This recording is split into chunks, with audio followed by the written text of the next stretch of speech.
नमस्कार, आप देख रहे हैं देश दिन भर। मैं हूं आपके साथ कीर्ति बिंदल और बुलेटिन का आगाज तमाम महत्वपूर्ण खबरों के साथ। दिल्ली से बड़ी खबर आपको बता दें, मनीष सिसोदिया की जमानत याचिका पर हुई सुनवाई।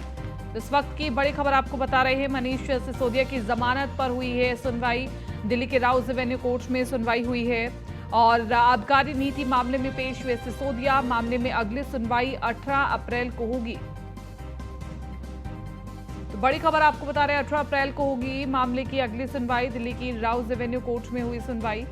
मनीष सिसोदिया की जमानत याचिका पर सुनवाई हुई है। किस नतीजे पर यह सुनवाई पहुंची है, ये भी हम जानने की कोशिश करेंगे। दिल्ली के राउज एवेन्यू कोर्ट में हुई सुनवाई।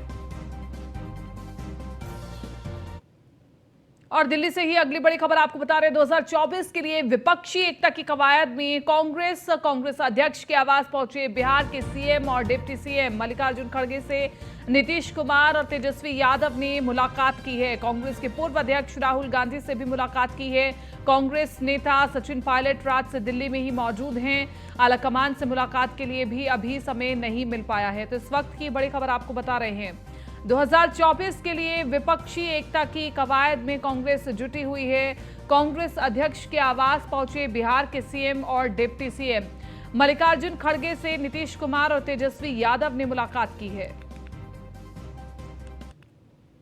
दिल्ली शराब घोटाले से जुड़े मनी लॉन्ड्रिंग का मामला, शराब पॉलिसी से जुड़ी मनी लॉन्ड्रिंग में आरोपी विजय नायर की जमानत का मामला है। दिल्ली हाई कोर्ट ने विजय नायर की याचिका पर नोटिस जारी किया। दिल्ली हाई कोर्ट में मामले में अगली सुनवाई 19 मई को होगी। तो इस वक्त की बड़ी खबर आपको बता रहे, शराब पॉलिसी से जुड़े मनी लॉन्ड्रिंग में आरोपी विजय नायर की जमानत। दिल्ली हाई कोर्ट ने विजय नायर की याचिका पर नोटिस जारी किया है और दिल्ली हाई कोर्ट में मामले की अगली सुनवाई 19 मई को होगी। शराब घोटाले से जुड़े मनी लॉन्ड्रिंग का यह पूरा मामला।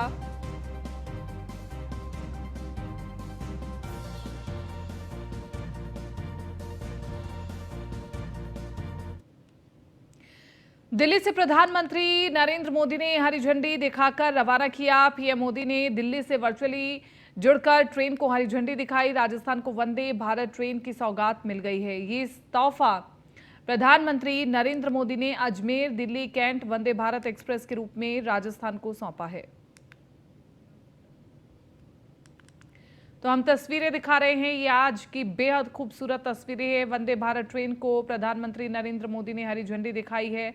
राजस्थान को ये ट्रेन सौंपी है। रेलवे के कायाकल्प से हर भारतीय आज गौरवान्वित महसूस कर रहा है। राजस्थान में भी अब वंदे भारत की ट्रेन दौड़ेगी और ये लगातार हो रहे विकास की असल तस्वीर है।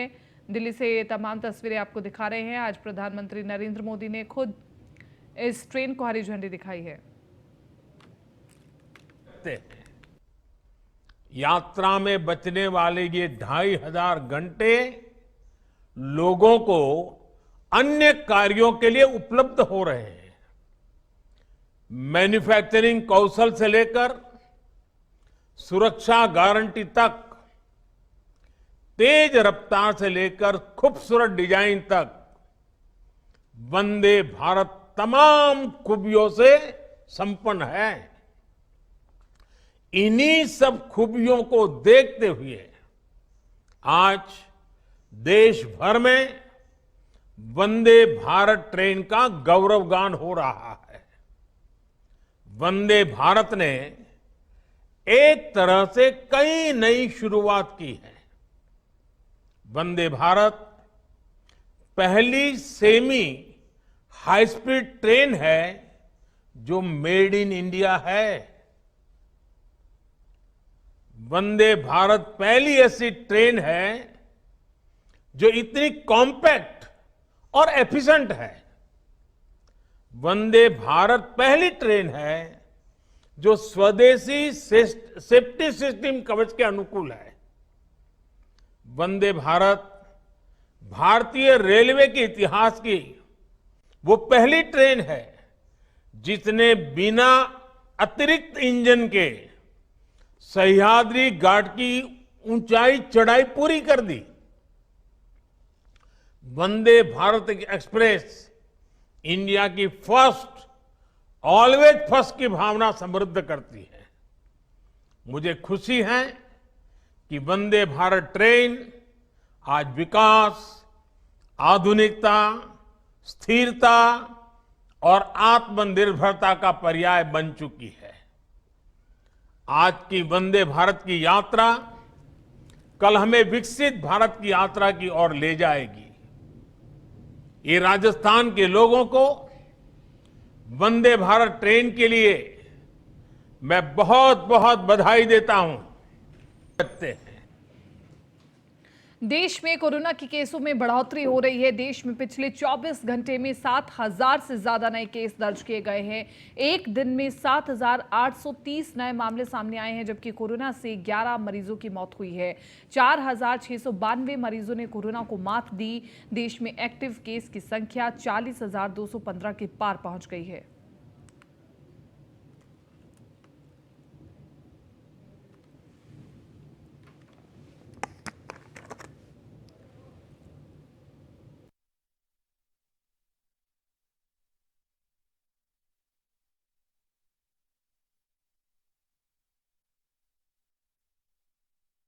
केस की संख्या इस वक्त 40,215 के पार है और ये एक बहुत बड़ा आंकड़ा है।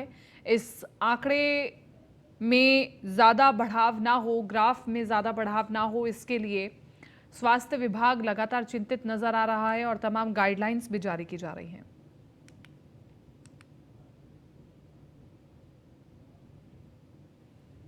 चलिए आगे बढ़ रहे हैं। बीजेपी राज के करप्शन के खिलाफ कार्रवाई नहीं करने के मुद्दे पर सचिन पायलट ने कल अनशन किया, जिसके बाद आज मुख्यमंत्री अशोक गहलोत ने प्रेस कॉन्फ्रेंस की और कहा कि मेरा लक्ष्य फिलहाल महंगाई से राहत दिलाना है, मेरा ध्यान लेफ्ट राइट कहीं नहीं जाता।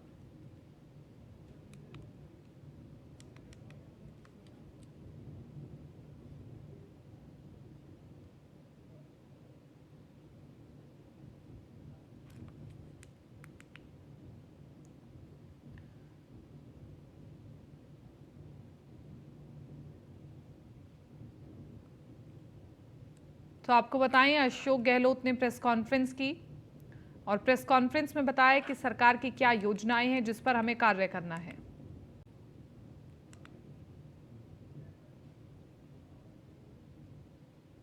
मुख्यमंत्री नीतीश कुमार का 3 दिवसीय दिल्ली दौरा काफी खास माना जा रहा है। आपको बता दें कि नीतीश कुमार ने राहुल गांधी से मुलाकात की और इस मुलाकात के बाद से ही विपक्षी दलों में खलबली मची हुई है।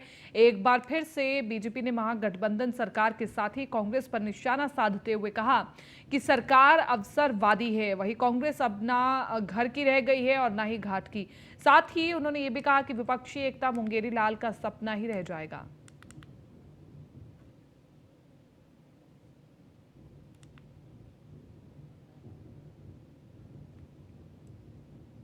एकता जनता के साथ एक मजाक है। यह मुंगेरी लाल के हसीन सपने हैं। ये समाजवादी पूरा का पूरा अवसरवादी होते हैं। यूपीए का संयोजक माननीय मुख्यमंत्री नीतीश कुमार जी को बनाए जाने का ये हम लोग पहले ही से जानते थे, क्योंकि राहुल गांधी का बुद्धि विवेक के बारे में आप जानते हैं। इसलिए इन पर कुछ कहना कांग्रेस पार्टी की स्थिति रहा न कोई रोवन हारा वाला हो गया है। जनता से नकारे लोग हैं, वो किसी को भी कुछ मानने के लिए तैयार हैं। और ये सारे अवसरवादी, ये सारे घोटालेबाज, ये सारे हर तरह के सत्ता लोलूप लोग आज एकता के सूत्र में क्या बंधेंगे? जनता को धोखा देने के लिए व्याकुल हैं। किसी के पास 400 विधायक हैं, किसी के पास 40 विधायक हैं। ये सारे लोग आज 40 विधायक वाले को नेता मान रहे हैं। ये दुर्भाग्य है।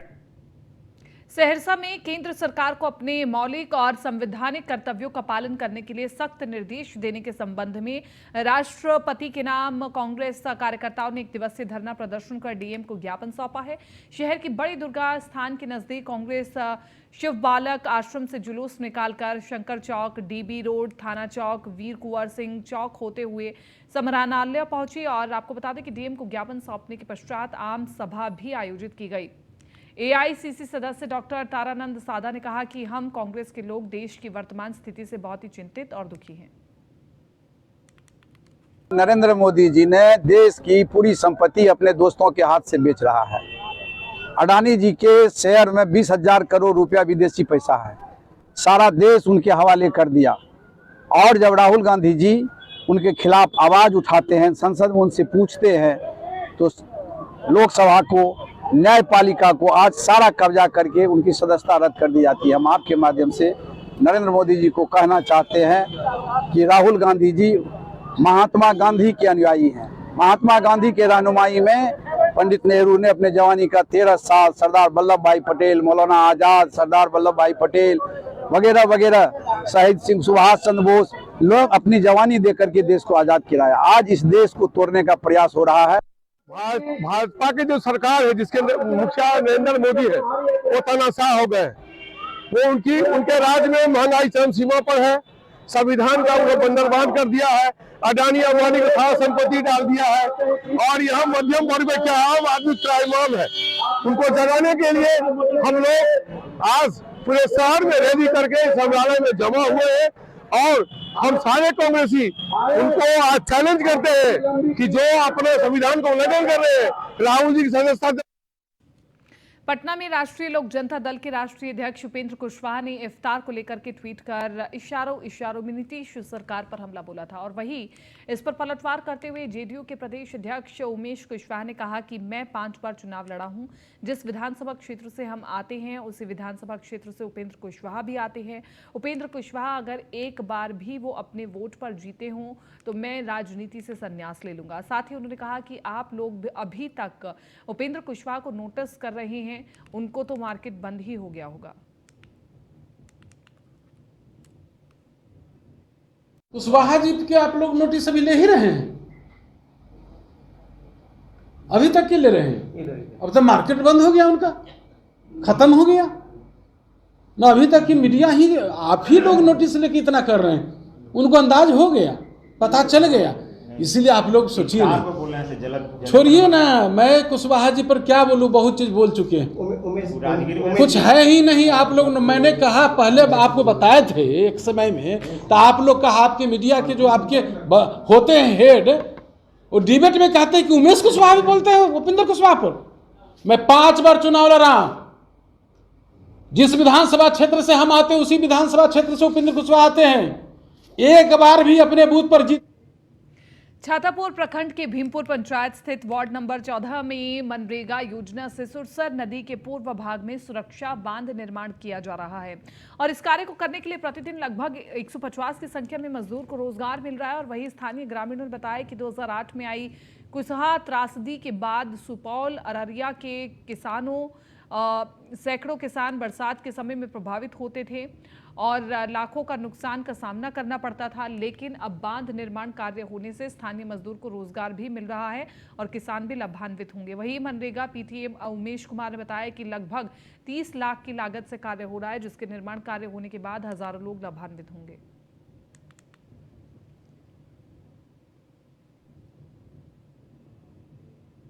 सासाराम में पिछले दिनों हुए सांप्रदायिक हिंसा मामले में पुलिस ने कार्रवाई शुरू कर दी और इसी कड़ी में सासाराम में 2 अभियुक्तों के यहां कुर्की जब्ती की कार्रवाई शुरू की गई। हालांकि नगर थाना क्षेत्र के शहजलाल और पीर इलाके में जब कुर्की जब्ती करने पुलिस की टीम पहुंची तो आरोपी जमाल कुरैशी ने शिवसागर थाना में आत्मसमर्पण कर दिया, जिसके बाद जमाल कुरैशी के घर पर कुर्की जब्ती की कार्रवाई रोक दी गई।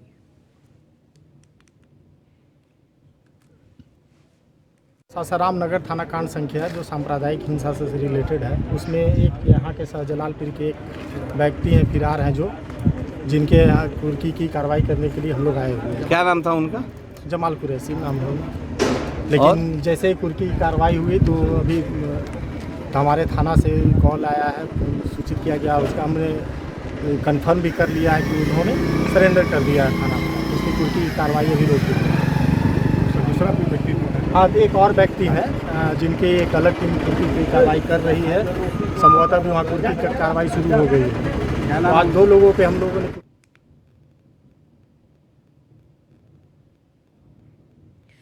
बिहार के बगहा स्थित वाल्मीकि टाइगर रिजर्व में भयंकर आग लगी है। बताया जा रहा है कि वाल्मीकि टाइगर रिजर्व के जंगल में असामाजिक तत्वों द्वारा आग लगाए जाने की आशंका जताई जा रही है। आपको बता दें कि आग लगने से हजारों हेक्टेयर में लगे सदाबहार जंगल जलकर नष्ट हो गए हैं। आग लगने के बाद जंगली जीव जंतुओं में अफरा तफरी मची हुई है। हालांकि वन विभाग के कर्मचारी झाड़ियों और डंडों के सहारे आग बुझा रहे हैं। वहीं बगहा वाल्मीकि नगर और गोरखपुर को जोड़ने वाली मुख्य सड़क पर आवाजाही में भी दिक्कतें आ रही हैं।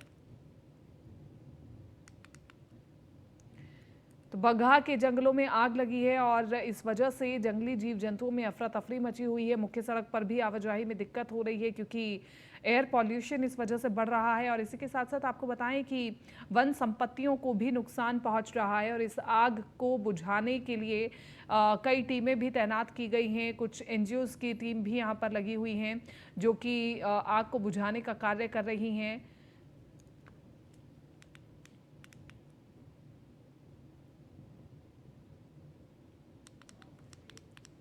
मुंबई में केंद्रीय गृह मंत्री अमित शाह की महाराष्ट्र के पूर्व बीजेपी अध्यक्ष और वर्तमान शिंदे सरकार में कैबिनेट मंत्री चंद्रकांत पाटिल से नाराज होने की खबर सामने आई है। सूत्रों के हवाले से खबर है कि शाह ने यह साफ कहा है कि चुनावों के करीब रहते पार्टी के नेता बयान देने से पहले विचार करें। बाबरी गिराए जाने की घटना पर चंद्रकांत पाटिल ने शिवसेना और बालासाहेब ठाकरे की भूमिका को नकारा था और कहा था कि इस कार्य को विश्व हिंदू परिषद के नेतृत्व में अंजाम दिया गया था।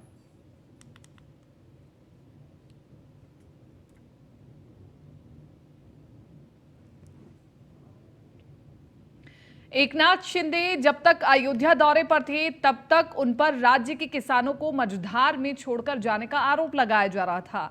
अब शिंदे के ही मंत्री ने उनकी मुसीबत बढ़ा दी है। आलम यह है कि उद्धव ठाकरे ने सीएम से इस्तीफा तक मांग लिया है।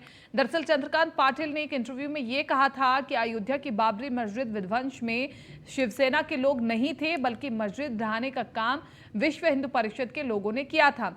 अब इस मुद्दे पर एकनाथ शिंदे को निशाना बनाया जा रहा है और उद्धव ठाकरे ने एकनाथ शिंदे से यह सवाल किया है कि क्या उन्हें अपने गुरु बाल ठाकरे का अपमान बर्दाश्त है। सरासर एक झूठापन है और ऐसे झूठ लोगों के हाथ में अपना देश कैसे सुरक्षित रह सकता है। कहां थे ये लोग? इतने सालों के बाद अब आवाज इनकी बाहर आ रही है, तब तक क्यों चुप बैठे? बाबरी जब गिराई गई तब ये चुप बैठे थे। जैसे चूहे होते ना अंदर जाके छुप जाते, वैसे ही चूहे अभी बाहर आ रहे हैं। ये चूहों की बात हम क्यों मानेंगे? श्रेय का तो सवाल नहीं, लोगों ने देखा है। सर क्या इस्तीफा होना चाहिए आपको लगता है कि? एक तो चंद्रकांत पाटिल जी का इस्तीफा लेना चाहिए, नहीं तो जो हमारे बिंदे वहां बैठे हैं उन्होंने इस्तीफा देना चाहिए। ये भाजपा की चाल है। आहिस्ते आहिस्ते वो हिंदू हृदय सम्राट जी का भी महत्व वो लोगों के मन से निकालना। और मुंबई में शिवसेना उद्धव गुट के नेता उद्धव ठाकरे और राज्यसभा सांसद संजय राउत ने राष्ट्रवादी कांग्रेस पार्टी के सुप्रीमो शरद पवार से मुलाकात की। पिछले कुछ दिनों में महाराष्ट्र में महाविकास आघाड़ी के घटक दलों शिवसेना, कांग्रेस और एनसीपी के बीच जारी खींचतान के बीच पवार के घर सिल्वर ओक पर हुई इस मुलाकात के कई सियासी मायने तलाशे जा रहे हैं। उद्धव ठाकरे, शरद पवार, संजय राउत और सुप्रिया सुले के बीच करीब 1.5 घंटे बैठक चली।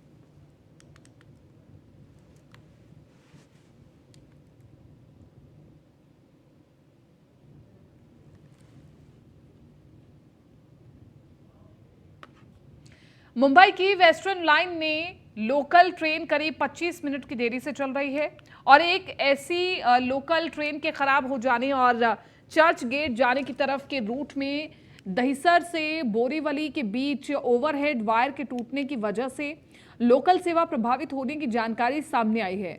इससे बोरीवली स्टेशन पर सभी यात्री ट्रैक पर पैदल चलते हुए आगे बढ़ते हुए दिखाई दिए, जिसकी तस्वीरें हम आपको दिखा रहे हैं।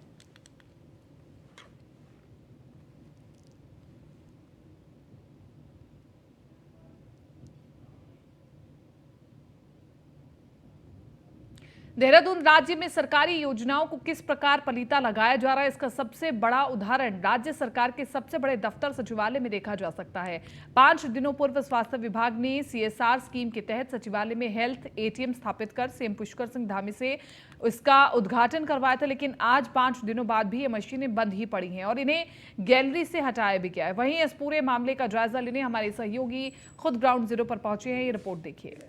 मुख्यमंत्री पुष्कर सिंह धामी से स्वास्थ्य विभाग ने 2 हेल्थ एटीएम मशीनों का उद्घाटन कराया था और इसके पीछे तर्क ये दिया गया था कि 5 मिनट में आम आदमी को कई महत्वपूर्ण जांचों की रिपोर्ट मिल सकेगी और मशीनें ट्रायल के तौर पर सचिवालय में, जो इस समय मैं विश्वकर्मा भवन में हूँ, यहाँ के ग्राउंड फ्लोर पर स्थापित की गई थी। परंतु उद्घाटन के बाद से ये मशीनें बंद पड़ी हैं और कारण अलग अलग बताए जा रहे हैं। कोई तकनीकी कमी बताई जा रही है और कोई वजह ये भी बताई जा रही है कि इसको संचालन करने के लिए स्टाफ नहीं है। हालांकि ये CSR के फंड से, CSR की निधि से ये मशीनें ली गई थी, परंतु फिलहाल ये काम नहीं कर रही हैं। और ये दोनों मशीनें हैं जिसका मुख्यमंत्री पुष्कर सिंह धामी ने और स्वास्थ्य विभाग के अफसरों ने उद्घाटन किया था।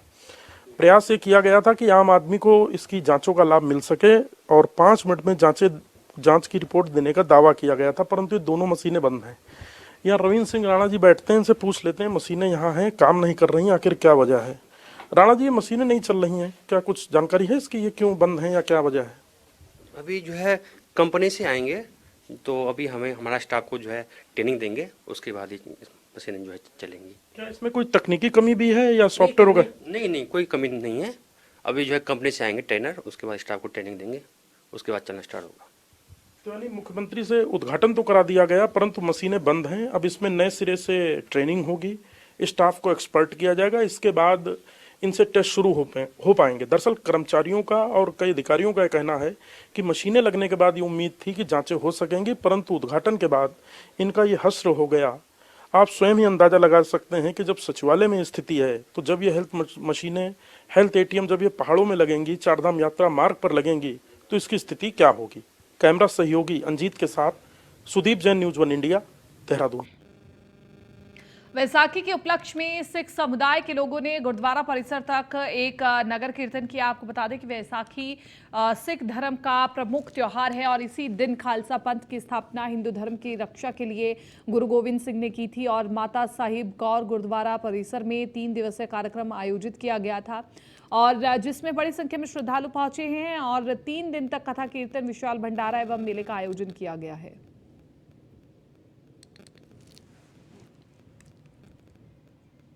आज वैसाखी के पर्व को मुख्य रखते हुए उससे पहले दिनेशपुर में नगर कीर्तन ये निकाला गया है। इस नगर कीर्तन के अंदर हमारी सेवा लगी है, जिसमें हमने ये गतके के अखाड़े के कर्तव्य दिखाए। ये एक सिख मार्शल आर्ट है।